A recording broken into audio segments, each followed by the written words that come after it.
Welcome back, legends. Today I'm going to share with you the most overlooked range of strength and the most overlooked exercises when it comes to building strong and resilient knees for riding dirt bikes. I'm lucky enough to have helped Stu Baylor and Bryson Neal post ACL surgery rehab their knees. Both of those guys came back, won their first GNCC race, which is no small feat. They both went on to win a ton of races. Stu won a national enduro championship that year. Bryson won the championship and backed that up with another championship. He's on track to do that again. Stu's obviously won a ton of races as well. So I've had a fair bit of experience with knees when it comes to dirt bikes. Not just those two guys, I've had hundreds of clients over the last 6 or so years since I've been running race ready off-road coaching that have had a knee injury. It's one of the most common injuries that we get racing dirt bikes. I've had a couple myself, so I've been through it on my own journey as well. It's real common for guys to, maybe it was just a tweak, they tweaked their knee and they kind of just didn't really rehab it, they just dealt with it.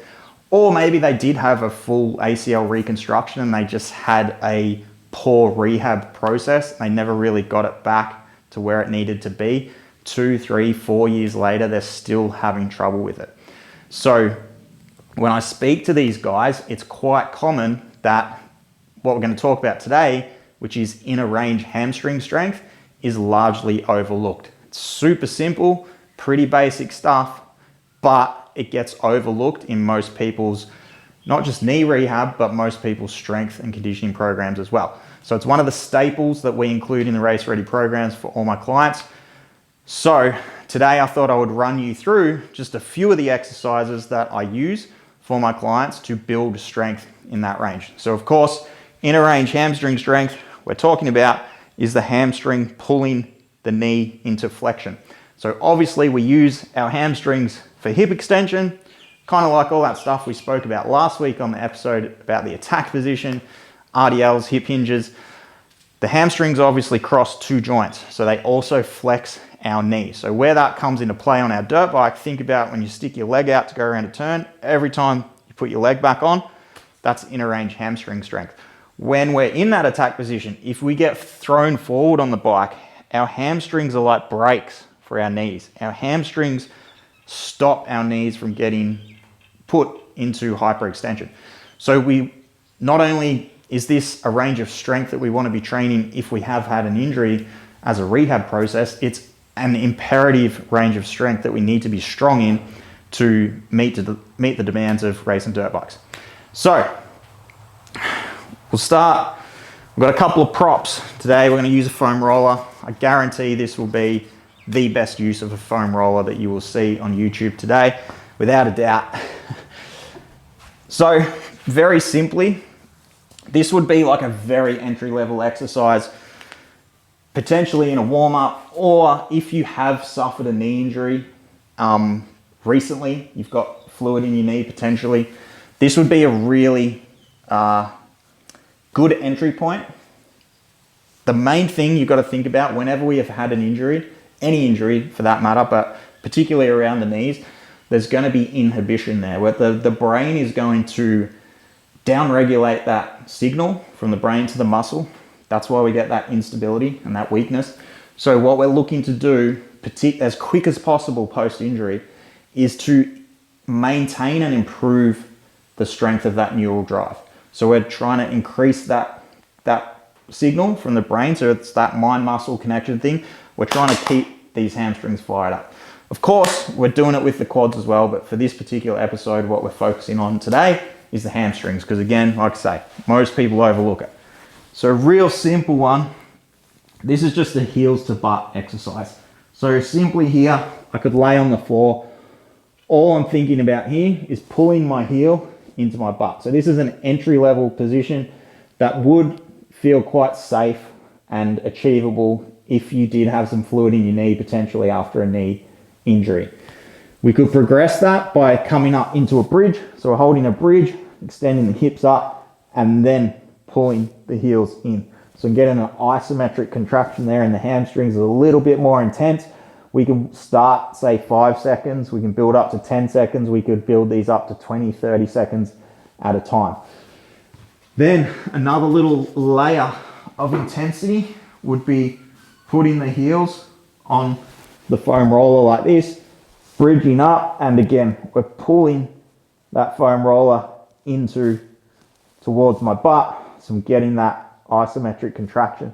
So again, we can build up to sort of 30 seconds at a time. So they're just a couple of very entry level ones that are working on that isometric contraction. Again, any injury, an isometric hold is a great place to start because it does allow us to build that neural drive, and the brain's going to feel pretty safe there. So this is a flexion moil, similar situation. We're just isolating down to a single leg. You could use a towel, a yoga block, something to block the back of the knee here. You can hold on to something with the other hand. All I'm going to do is I'm trying to squash this foam roller. So again, it's hamstrings. I'm going to hold that for 3 to 5 seconds. Squeeze, squeeze, squeeze, squeeze, squeeze, and then relax. I'm going to rest for a few seconds there. I'm going to complete that as reps. Again, squeeze, squeeze, squeeze, squeeze, squeeze. I'm trying to squash it. Really feel that hamstring. And then relax.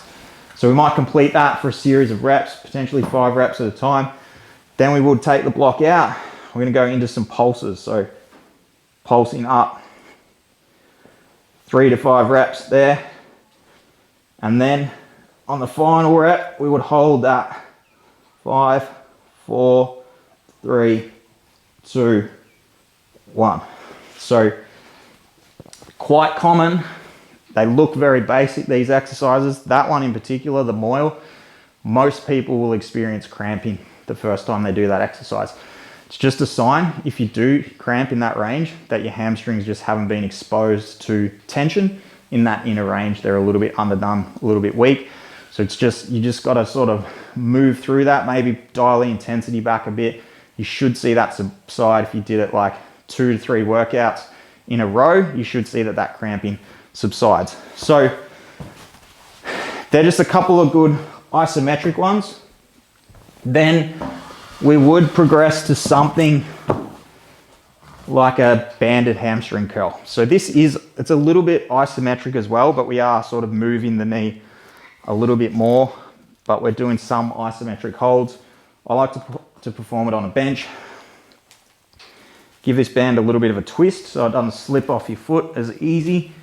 You can hook it around the back of the heel. Then I'm going to lay on the bench so my other leg is off the side. So I want my hips to be in the extension, so the front of my pelvis is on the bench.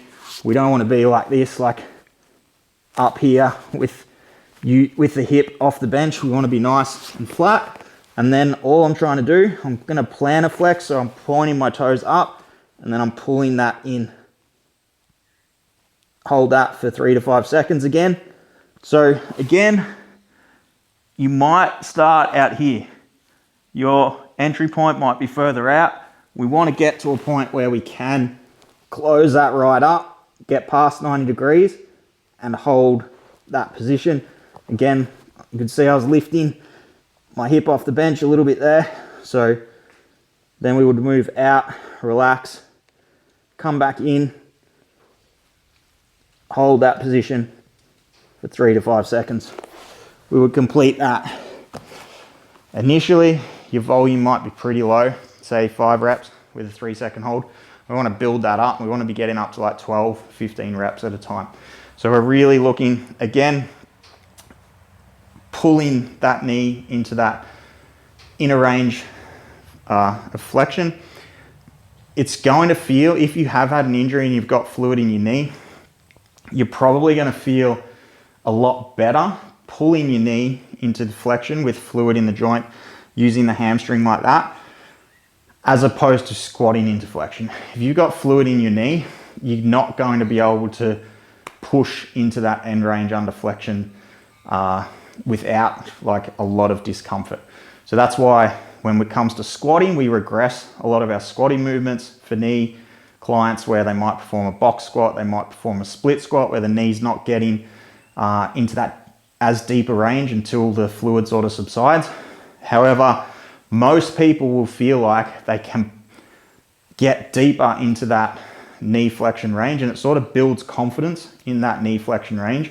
using these exercises and building strength in the hamstring to pull the knee into that range. So from there is some other exercises. Once we've sort of built up with some of those more sort of isolation type exercises, isometric type exercises, then we would progress to bringing in something like some hamstring sliders where we're eccentrically loading the hamstrings. So we can start these off with 2 feet. We want a nice, slow, controlled eccentric, 3 to 5 seconds. We could progress them up to a single leg variation. We could progress them up to the eccentric and then the concentric, where we're actually pulling the heels back in as well. Then we would include some other sort of isometric type positions where something like the Harrop curl, which we spoke about in the last video last week, great for our hip hinge. A couple of crossover benefits with the Harrop curl. Whilst we're hinging at the hip, we are also training the hamstring and the calf to hold the knee in that isometric position around about 90 degrees. So it's great for building strength in that isometric position as well, and the capacity of the hamstring to sort of hold the knee there. Then we would perform something like, say, a hamstring bridge, which is more, the Harrop curl is obviously at knee 90 degrees roughly. A hamstring bridge would be more like having the knee out at extension. So we're challenging the hamstring to hold the knee at extension. So they're just a few exercises that I would include for my clients. It looks different for every client. It's not exactly the same. So how we program them, the intensity, the volume changes, and how we progress them through, but they're just a handful. There's others that we use as well. They're just a handful of exercises that would get you going. You can, of course, use a hamstring curl machine where you can load it up. These are just some exercises that will probably help you have a decent level of strength before you just go straight to the hamstring curl. If you have had a knee injury, we don't start on a hamstring curl machine. We build some capacity with all these other exercises before we bring in that sort of mechanical loading with the hamstring curl machine. That being said, hamstring curl machine, if you are in a commercial gym and you've got access to one, definitely use it. It's a great variation to use to build strength and capacity in that inner range for the hamstrings, of course. So hopefully that helps you guys. Quick caveat, guys, if you're watching this video and you have had a knee injury recently, maybe you've got a bit of fluid in your knee that you're struggling with, definitely go and see a good physio. I have a physio that I work closely with and bounce stuff off for my clients. He's a bit of a mentor of mine. Shout out to Jordan Radliff from Radliff Rehab.